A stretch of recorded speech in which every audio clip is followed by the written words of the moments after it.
Hey, so today I'm excited. I have my friend, my coworker, Carie with me. Carie, thank you so much for joining us today. You're welcome, Chris. I'm excited to do this with you.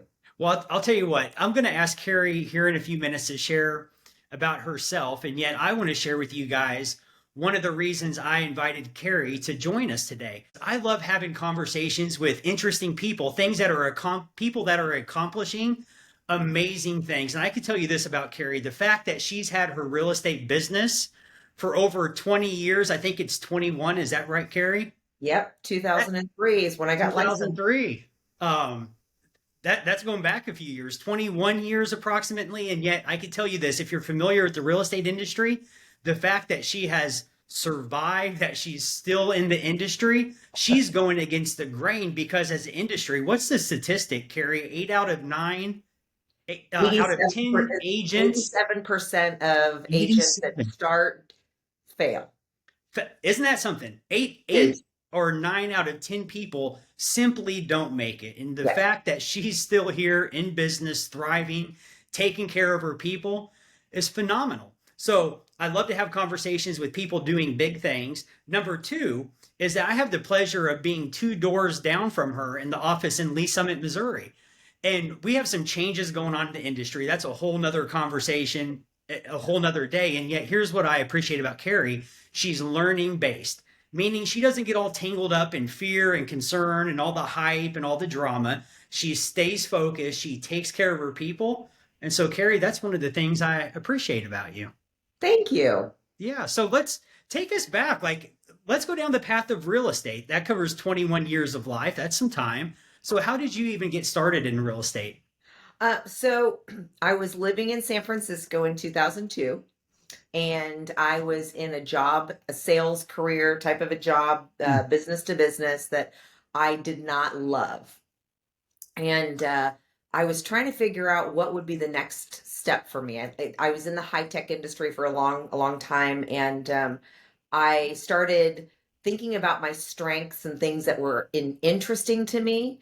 And I came up with four different categories of job options, and real estate was one of those four. And so I went out and I just started talking to my friends and saying, "Hey, I'm thinking about making a change in life, and these are the areas I'm considering. What do you think would be a good fit?" All of my friends said real estate. I was like, "Oh, that's cool." When I asked both of my parents, and they each at some point in their careers lives had tried to get into real estate, so they both said no, don't get into real estate.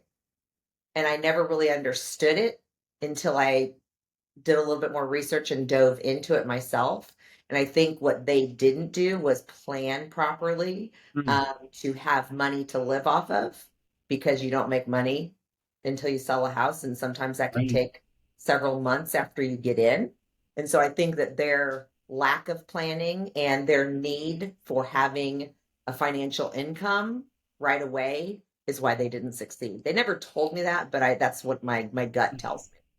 How come you think so many people were telling you, like, Carrie, you got to check out real estate? Because I'm positive and I love talking to people. I think it's just people feel very comfortable around me, and they just feel like I'm trustworthy enough to where they felt it was a good fit. Because it's a big deal working with people that Right. are buying their biggest asset. And so it was kind of like, oh, you're a go-getter, we know you'll succeed. Hmm. Yeah. Yeah. Yeah. One of the reasons that Carrie and I talked about in advance and just the invitation for today, other than her success in the real estate business, is that she's been on a journey with her health. Where I've seen what you've been doing, what you've been working on, in particular this past year, because it's about how long since Yeah. we've been connected under the same umbrella here at Remax Heritage, and yet you're on a health journey. So as we go back, looking back when you launched your real estate business, where were you at as far as your health? Was it as important to you then as it is now? Would you unpack some of that for us? So that's a really great question. It wasn't. there's a few things that have happened in my life that kind of made it more important. I was definitely, before getting into real estate, I was in the gym, working out, but not looking at it from a health perspective, but more looking at it from physical appearance. And I was um, never focused on like doing any kind of training competitions or anything. It was just something I did. Hmm. And after I got into real estate, let's see, 2003, I found the love of my life in 2004, got married in 2006, and we were not healthy people together. You know, comfort makes you, I guess, put on marital weight because you're so comfortable being around somebody and you just don't really think about it, and you're not really focused on anything nutritionally or Yeah. physically. It's just so I kind of let myself get into that trap, and and unfortunately my husband also put on weight, and he ended up having a heart attack at the age of 39, and he passed away, and we'd only been married for 5 years. And I think that seeing that happen to him um, put me on a different trajectory.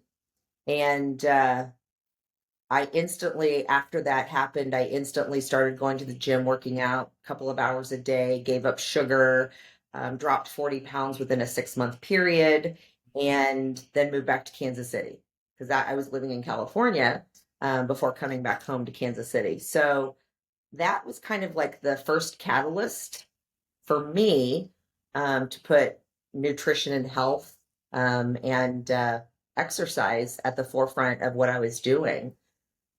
So I moved back here and kept my exercise routine up, kept eating healthy. Um, and then over time, you know, people shift their minds and whatnot. I ended up in another relationship to where fitness and nutrition were important, but not as detrimental in that relationship. So it wasn't like super, super important to me until, and until 2020, that's the year I got diagnosed with breast cancer. And going through all the treatments, the chemotherapy, the radiation, the biggest thing I learned coming out of that is how do I rid my body of chemical toxins, and what can I do to start growing my strength back, and what does that look like? So I've kind of been on a journey since 2020 just to kind of figure things out. And I feel fantastic now. Um, my good friend that you and I know, that's in the office right between us. Yeah.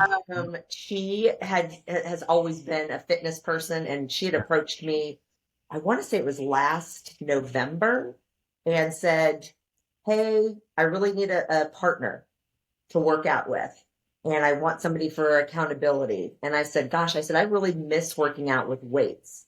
I wasn't doing strength training for the last few years." And I said, "I really miss working out with weights." And she's like, "Well, why don't you go to the gym with me?" And I said, "Do you want to be the trainer and show me what I need to be doing?" And Mhm. she said, "Absolutely. You show up at the time and we will do the work together." And lo and behold, we're still doing it today. And she introduced me to the owner of the gym, who is the personal trainer that she had worked out with in the past. And that particular owner, you know, offered a nutrition plan to kind of help set me on the right path when it comes Mhm. to what my body needs. And it was just, Wow. it's been a really fantastic journey so far. And I love working out. Hmm. Sometimes in the morning I'll wake up and I don't want to, but after I'm done, it feels so good. And I just know I'm doing something right for myself. Let's go back a little bit. You mentioned your husband, uh, um, being 39 years old and him having a heart attack. The reason I want to go back to that one, Carie, is because there's a client of mine. We bought the house from her last week and closed on it just because she was looking for an easy option, especially since it was the first time making a big decision. without her husband. Thankfully, she has some friends and family in the area that were able to sit in at the kitchen table with her and I to have these conversations to navigate this life change, making this big decision of selling a house without her husband because he passed away. So I'm wondering, she mentioned she used the word get over. Like I need to get over this, and I gently made the suggestion that perhaps it's not something that we don't get over. We learn how to adapt and move forward. And I actually made a connection to a local counselor. A buddy of mine has a church, and I asked him for a referral and connected her to a counselor that she could meet with to help navigate what life looks like moving forward. So, with that being said, if somebody's experiencing that and it's fresh and it's raw and real right now, what would you say to that person to help them continue to pick up the pieces and move forward, Carie? I love that you asked that because everybody goes through grief differently. Mm-hmm. Uh, how I grieved is going to be different than how somebody else grieved. Um, I knew that I needed to make a change because I had to keep moving forward. I'm still here. And what does that mean? It means that my life continues moving forward when his life was ended. Um, all the plans that we had, it starts over. It's like you reinvent yourself. Wow. And part of that reinvention was honoring him by doing things that would put me in a really good position. And when I made the choice, they say don't do anything for a year after someone passes. I didn't take that advice. I came home probably 6 weeks after he had died. I came home to Kansas City to visit with family that weren't able to make it out for his funeral. And I was here for a couple of weeks and I just felt this sense of peace. And I had so much support from people from high school and college. When I came home, it felt different. And it was a sign that I needed to move back here. And I'd been gone for 20 years. Never thought I'd move back to Kansas City. So when I told my dad was here, my mom's in California. When I told my dad of my plans, he didn't think I was actually going to go through with it.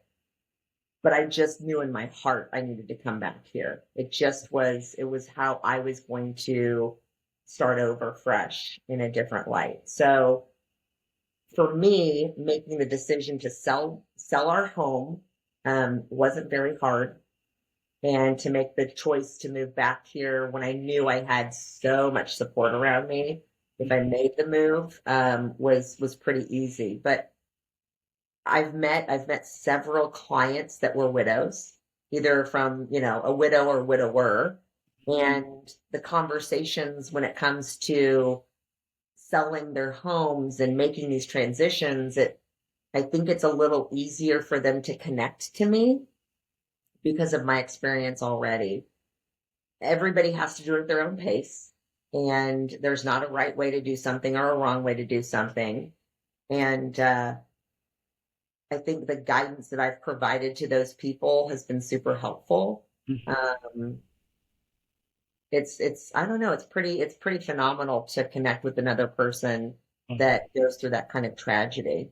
Mm-hmm. Because to me, losing a spouse is devastating, but I have friends that have lost children, and I think that that is even more devastating than losing a spouse, because you can't replace a child, but I can always fall in love again Mm-hmm. and find another partner for life. So I think everybody's just got their own journey, and I too went through a program when I moved back here through a church that somebody introduced me to. It's called Grief Share, and I took it twice, and it was really an eye opener, very beneficial to kind of work through all of the emotions and you know what does it look like. And it was Mm-hmm. people that it was spouses and children and parents or siblings or whoever. So it wasn't just for somebody that had lost their spouse in this group. So yeah, it was helpful. Wow. It's called Grief Share.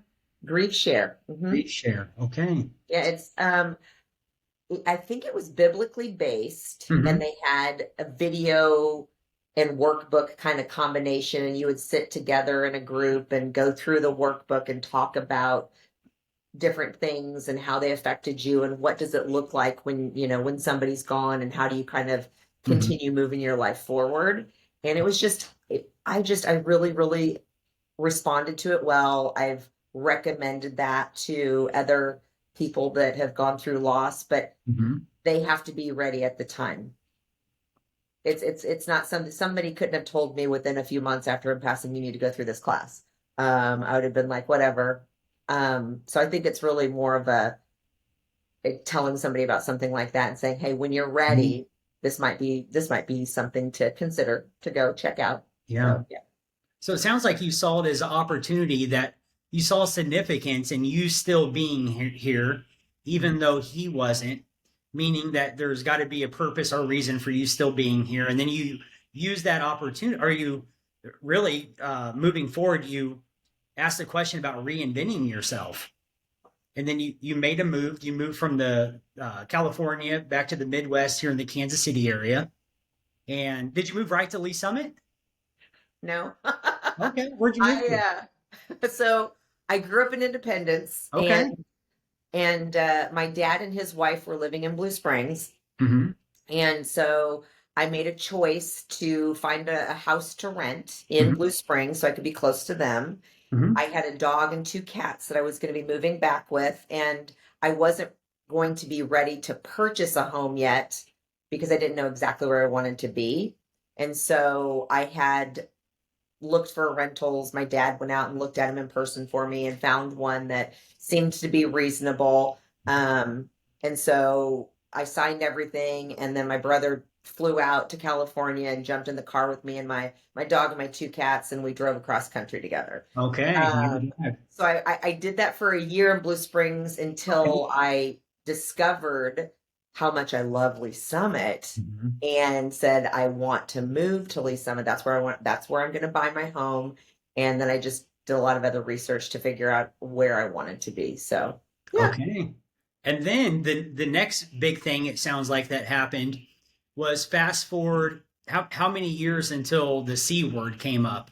I think you mentioned breast cancer, is that right? Yes. Yes. So I moved back to Kansas City September of 2012, Okay. and I was diagnosed in September of 2020, a month after my 50th birthday. Okay. So Well, yeah, eight unpack years. that. I mean, there's another.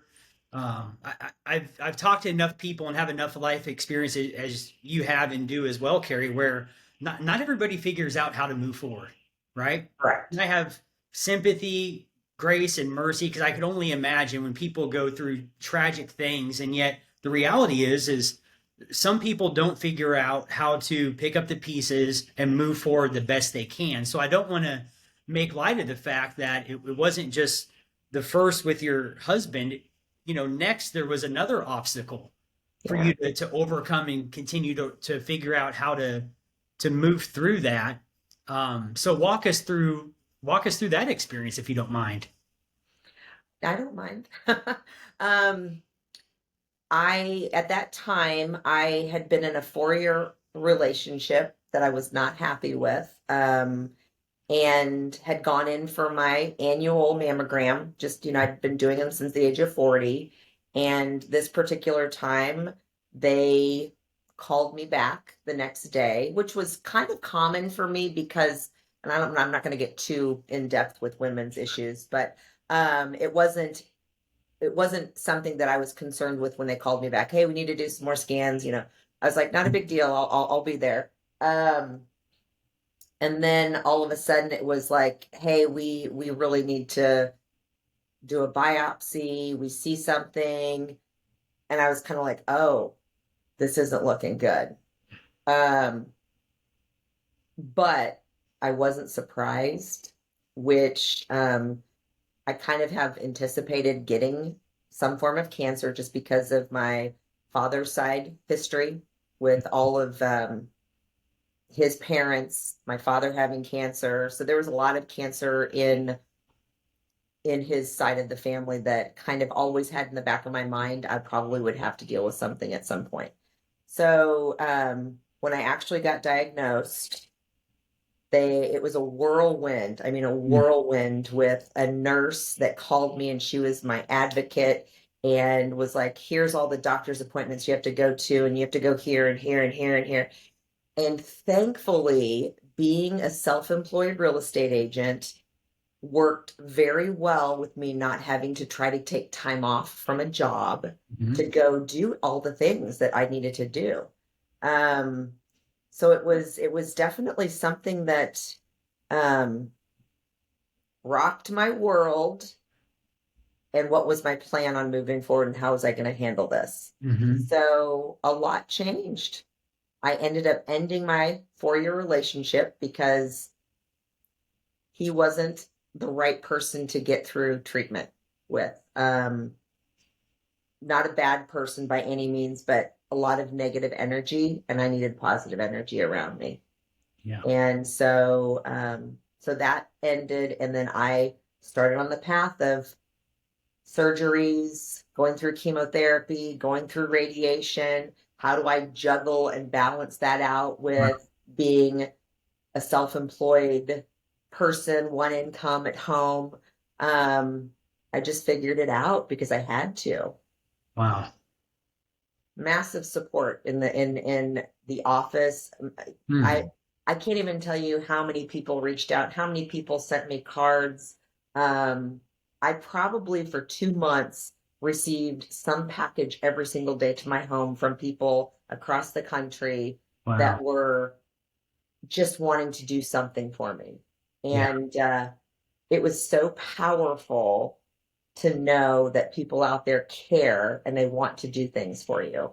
I would say the biggest thing that affected me was having a friend who approached me and said she wanted to put together a GoFundMe to raise money.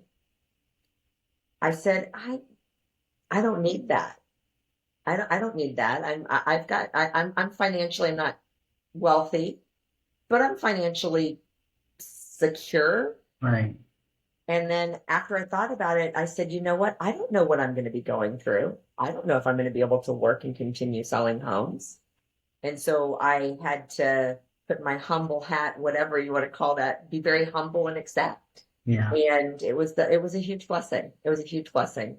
And I love her dearly. She is one of my best friends to this day who wanted to do this for me. And I now look at it as what can I do for other people to help them out, because I get text messages, Facebook messages all the time from women saying, hey, we just got our mammograms, or hey, can you help us out because we have a friend that's going through something, that's going through their journey. Or I just last week on Thursday had a friend reach out because she is going in to get biopsies done tomorrow, and she said she wanted to hear from me to help her calm down and not be so scared, and get my advice and just so I think what I'm learning is I've gone through a couple of tragedies to help other people get through the things that are hard for them as well. Wow, that's incredible. What a perspective. You Yeah, mentioned it is kind of weird though, for a perspective of that's my purpose here, to help others. I could really dive into that. Just is there anything you'd like to elaborate on about that, Carie? Well, so the reason I say it is when I first moved back here, here I've lost a spouse and I'm going through grief, and how long does that take? I think it was a 4-year process for me. But having friends that were in these 20 plus year marriages that were dissolving, that were going through divorce, and helping them kind of get through it, made me realize that grief of losing something, not only from a spouse perspective, but losing who you are in a relationship and having to start over, it's very similar. It's very interesting. So I was like, well, maybe I'm supposed to help people get grieve not only from spousal loss, but maybe kind of like from a relationship loss. And Yeah. then going through cancer, I need to help women kind of navigate what their emotions are or what to anticipate, help them, figure out what things they might need to get them through, the journey. So it's just, I don't know, it's been a lot of self-reflection in that. Yeah. Well, good for you for pausing to take in those moments. And because when challenges arise, all of the obligations still come in. The Evergy bill, the water bill, they don't care about what's going on. And I don't know how familiar the people listening are with the real estate industry as far as us being in the salesperson role.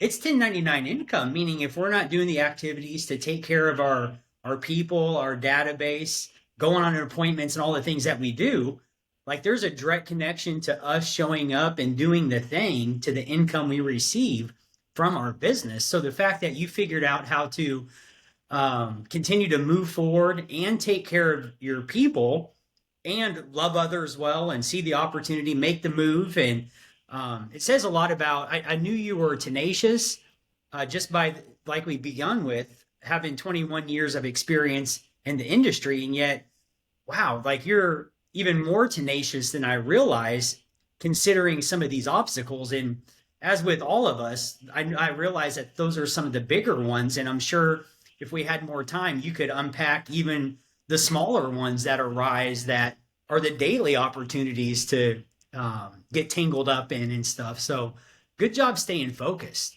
The Yeah. whenever we sit across from someone, I think that it's an opportunity potentially to learn something.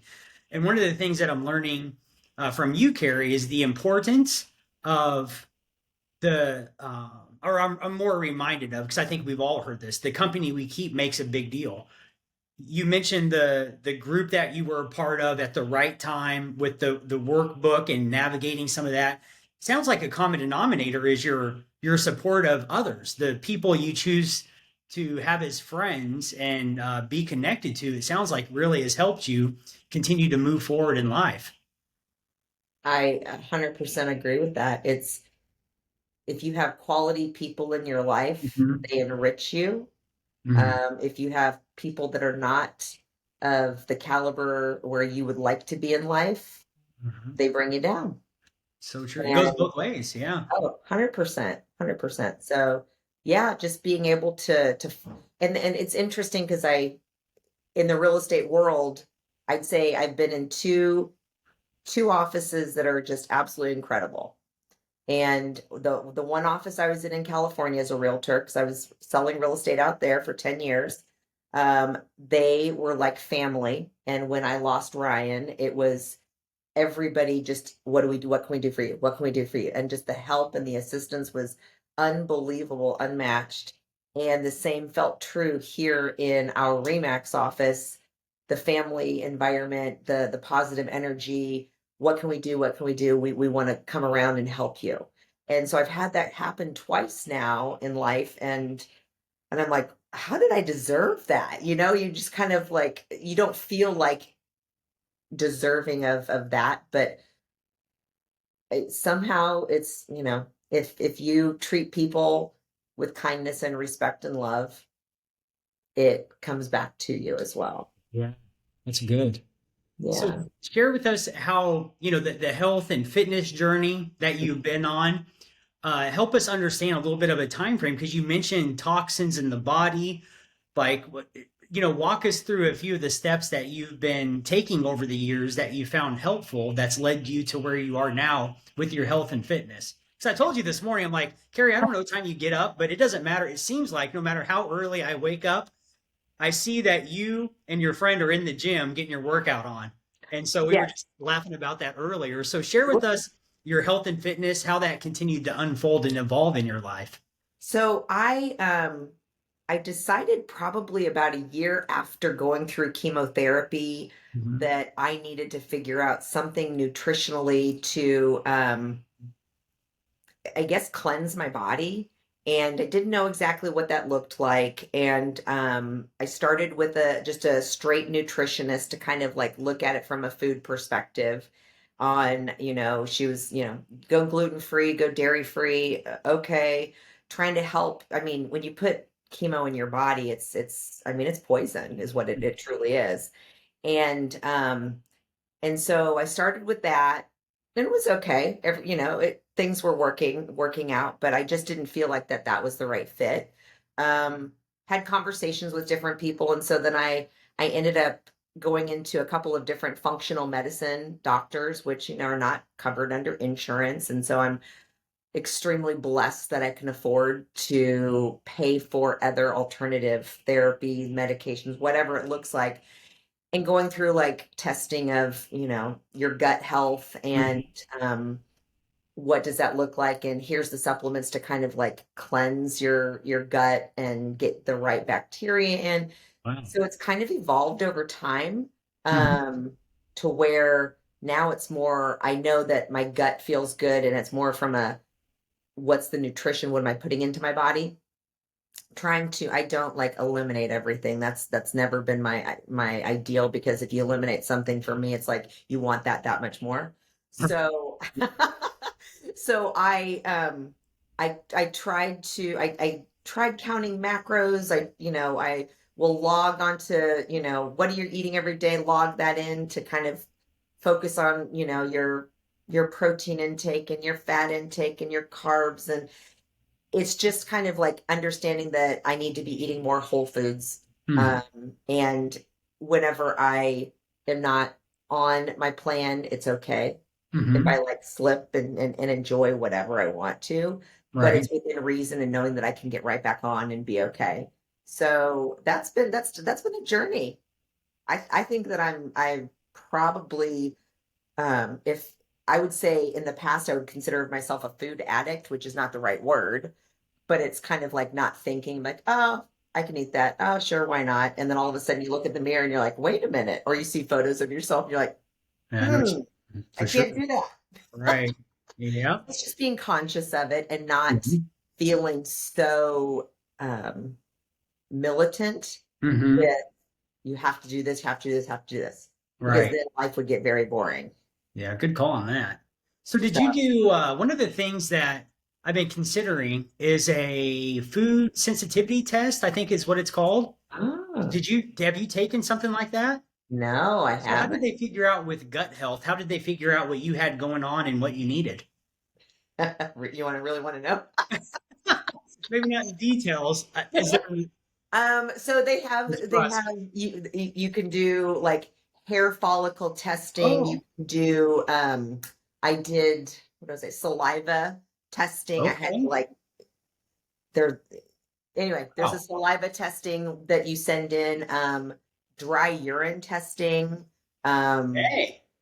and it's, besides just doing blood work, I see. there's some other ways to do it, and Mhm. it just kind of helps understand what's going on. I know that there was something years ago that you could, I don't want to, it's a little gross, but you could Mhm. send in a sample Okay. and they could tell you what types of foods were affecting your body, Wow. and things that aren't good for you, which might be okay to somebody else. So Mhm. there's some extremes out there for that, but I think when you feel really good, and it's hard to, feeling good, um I have energy. Yeah, it's a big deal. And so to me, feeling good with energy is a big deal, and Yeah. not feeling bloated. And so it's a work in progress always. Yeah. Yeah. In my book, I think it's chapter one, I mentioned where a buddy I interviewed, he actually gave some good language that I'm going to adopt. He said that we hear of people hitting rock bottom. He Yeah. mentioned rock top. Rock top. And what that is it's where you hit like this pinnacle of like you're having the success that you desire and you kind of still have that void of that feeling like, okay, what now? And that for me, that was about 2018, 19. Yeah. And I was overseeing a real estate office of about 121 agents. I had a real estate team of 6 or 7 agents, and we were having fun. And yet, the truth was, I would come home and I was exhausted. And I was telling my kids, like, hey, I didn't really tell them much of anything. I just wanted to lay down on the couch and go to sleep. My energy level was at an all time low.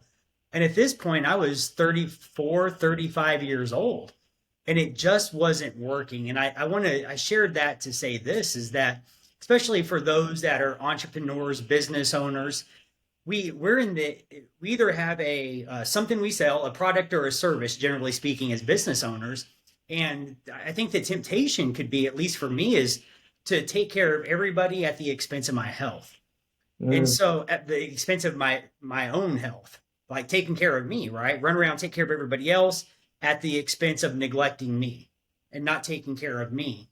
And it just had to change, Carie, because I thought it out. Like, I'm not a rocket scientist by any means, but I can connect the dots of, if I fast forward 30, 40 years, my current trajectory was not looking too great. Because for me, I got up to 246 and I'm only 5'6.5". And it was a sad situation. And I decided, out of that pain, like, I need to make some changes because I don't want my kids. I didn't have a strong father figure growing up. My dad left and all that stuff. And so one of my deepest desires is to be a great husband and an intentional father. And Mhm. what a shame it would be if I crushed it in the business world and yet didn't take care of myself. And I was in the habit of not taking care of myself. And then secondly, giving my family my leftovers, which was terrible. And so for me, it's been a journey for sure. And so I'm wondering, um, what would be if somebody feels stuck? Because I look back and they always say, coach to the person you was 5 years ago. Well, if I think about who I was 5 years ago, I was stuck. I was having some success, and yet my health, I was stuck. I tried all these different diets. I would cut out this. I mean, I even heard, I don't think I've ever shared this. I heard that Steve Jobs was pretty fanatical, where he would just go on a carrot diet, like the little orange carrots. Oh, And so I thank thought, you. well, maybe that's what I need to do. I need to go on a carrot diet, or I need to go on an egg diet. So my point is, Carie, well, looking back, what's if somebody feels stuck in their health and fitness, what would you recommend to them? What would you say to them?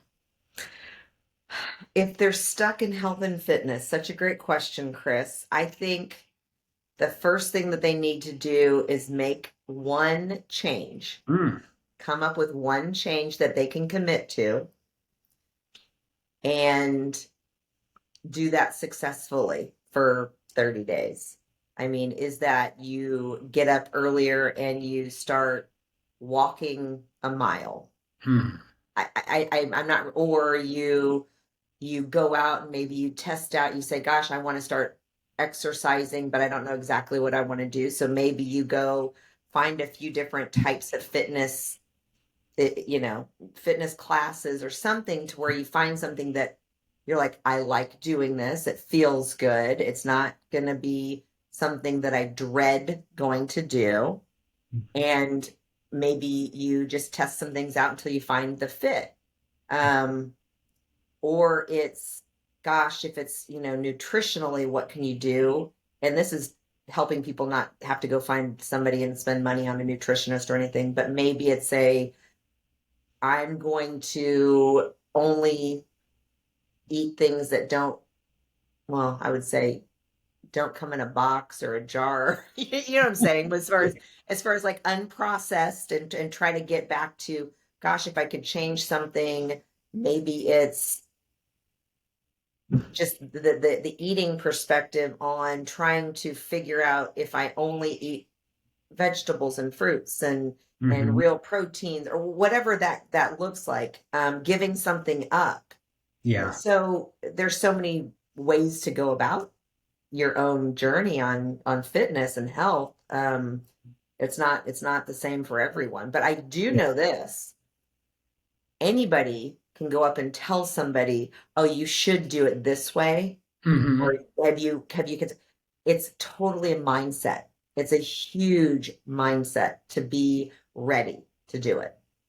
You yeah, can tell anybody to, go eat a certain way, and until they have a mindset that they're ready to do it, they're not yeah. going to be successful. That's so true. That's just like what you shared earlier about being part of that group after the loss of your husband, Hmm. where, man, we could, and I think that's the challenge, especially when we care about people and we have something to say that we think would be helpful is, man, they have to be ready for it, you know?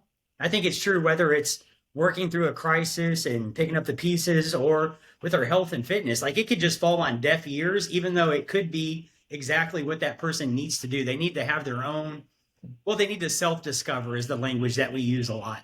They have to self-discover it themselves. I 100% agree, Chris. It's So, a lot of people know what they should do, mm-hmm. and until they get into a shift in their mind that they're Yeah. ready to commit, it's you can't tell somebody to do something. You can advise all you want, and we all think Yeah, that we know what's best, but we don't know what's best for other people. We that's can true. be there to support and say, hey, I'll encourage you to do something if you want that, but I'm not going to give you unsolicited advice unless it's something you truly want to come and ask Mhm. about. So it sounds like your advice is to narrow it down to the one thing, whether it's going, walking a certain amount of steps, going on a walk, joining a club, or um, narrow it down to the one next thing that you can do to Yeah, improve your keep health it and fitness. simple. I think that's Keep it pretty very wise. simple. What does that look like? I remember my Mhm. first, when I decided to work out again after going through a double mastectomy, I was like, what can I do? Mhm. Um, and I ended up going to a Pilates program because it was all about stretching and trying to build some strength back up that way. And it was really a wonderful experience because it helped get me started again. Mhm. And it's not something that I choose to, that's not my cup of tea today. That does not fulfill what I want when it comes to physical fitness for myself.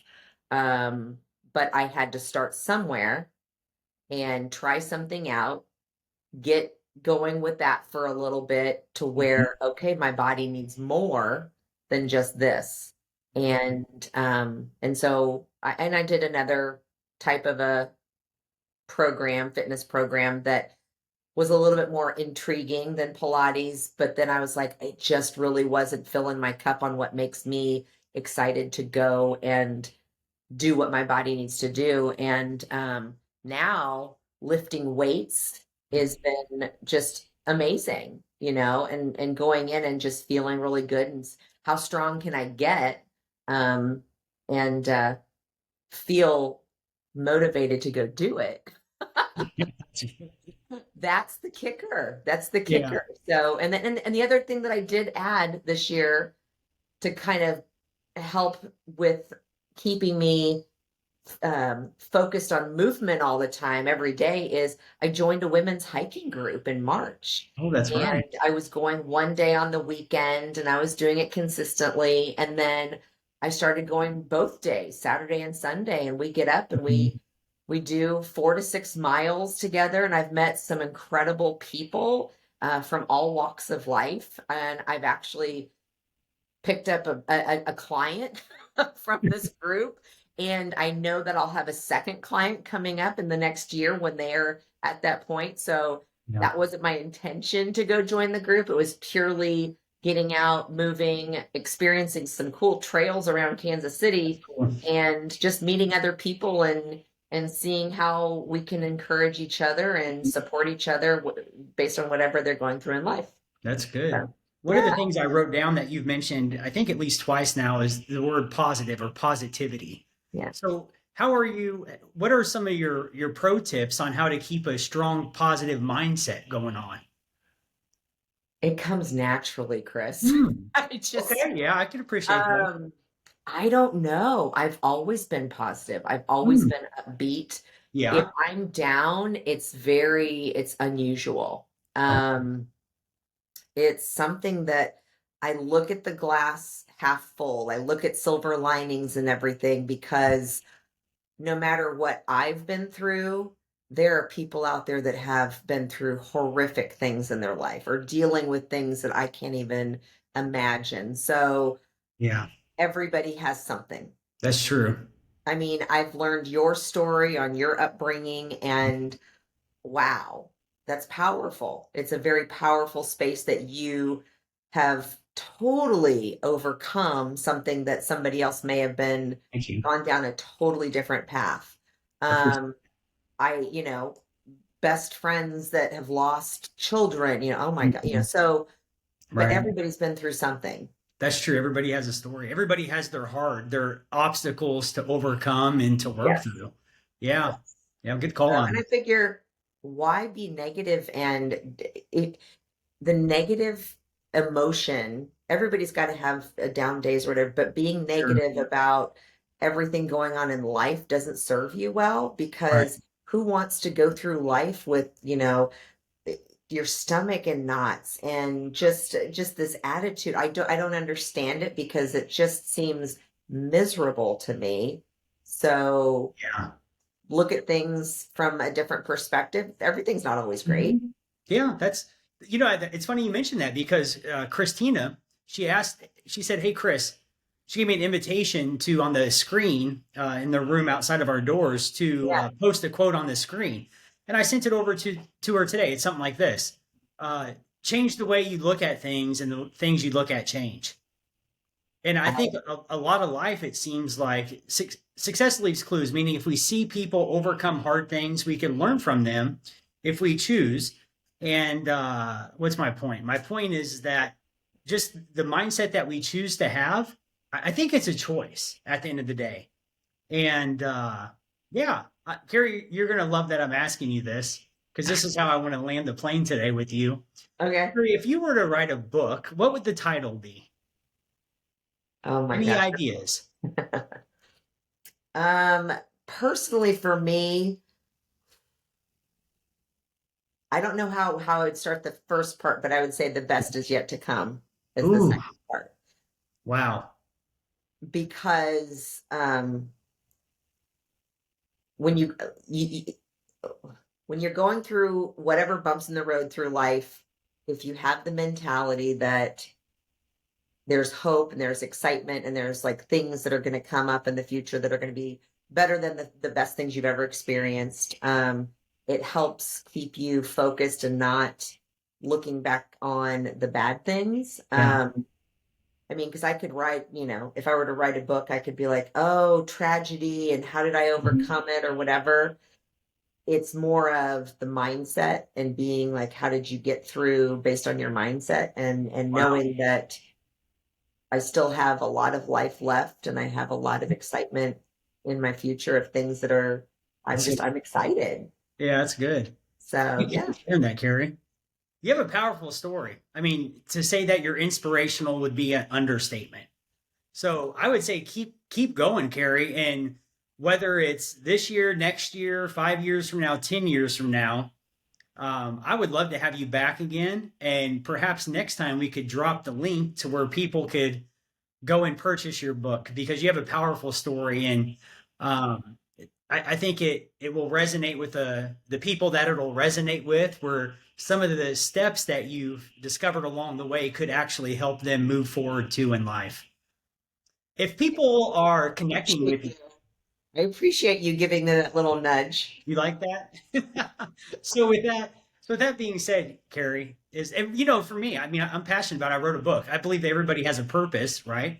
And so I find it rewarding to encourage and inspire others to pursue their purpose. So what I'm doing, it's out of the overflow of being in alignment with what I believe my purpose is. I I I started going to church around 2008 or 9 after some tragic things happened, and I didn't know what to do. And I got to a spot because I mean, pretty ambitious. I have things I want to accomplish and stuff like that, things I like to build. And I thought to myself, okay, well, maybe I need to go be the pastor of a church. This was around 2008 or 9. And I met a good buddy of mine. His name's David. He's out of Waco, Texas now. We still stay connected. I've had him on the podcast twice. And I remember I had a conversation with him about ministry, Carrie, because I thought, okay, if I'm going to impact people and really inspire and encourage and challenge them, maybe I need a Sunday morning platform. And he said, well, Chris, what is ministry? How would you define ministry? And I thought, well, okay, it can't be limited to just Sunday and Wednesdays for an hour and a half in front of the crowd, right? And he goes, well, Chris, what if ministry can happen anytime loving God and loving people come together? And so as I listen to you, Carie, I think it's beautiful that it may not be a Sunday morning platform, but really, from my perspective, you have your own ministry going on. You're connected to other ladies and other people. You're encouraging, you're inspiring, you're helping them navigate challenge and obstacles. So I think it's pretty cool. You have your own little ministry going on, Carie. That's I never pretty thought about phenomenal. that, Chris. Yeah, it's Never pretty thought neat. about that way. Keep on keeping on. So, Carie, where can people go if they want to take a step uh, to get more connected and follow you, perhaps on social media? Where can they find you? Absolutely. I am an open book. I have a public profile. So if somebody wanted to go find me on Facebook, it's just Mhm. Carie Averill. And I'm assuming you'll have my name written somewhere on I this. will. Yeah, I'll put the link in the comments or And in then the description. Yeah, I'll and on do that. Instagram, it's Kansas City. Hold on. Kansas City Carie _ realtor. Okay. I'll put that one too, even though we're in the same industry. Carie and I both love to take listings. And I'll tell you this, sometimes she laughs at me because she'll be headed to a listing appointment. I'll say, see you later, Carie. And I make comments like, hey, if they're looking to hire, what's some of the statements I say? Something like, if they're smart, they'll hire you, or if they're looking for the best agent, they'll hire you. So I just want to let you know, I Yeah. put my stamp of approval on Carie. As long as you're not one of my people. And yet, I'll tell you what, Carie is top notch. I appreciate how you take care of people, Carie. I get the behind the scenes scoop because I Yeah. can hear you on the phone calls, and man, you navigate challenges and you help people get what they want, and you do it at a high level. So good job with that, Carie. Thank you so much, All Chris. right, This Carie, was it's been really fun. We'll see you. all right. Bye.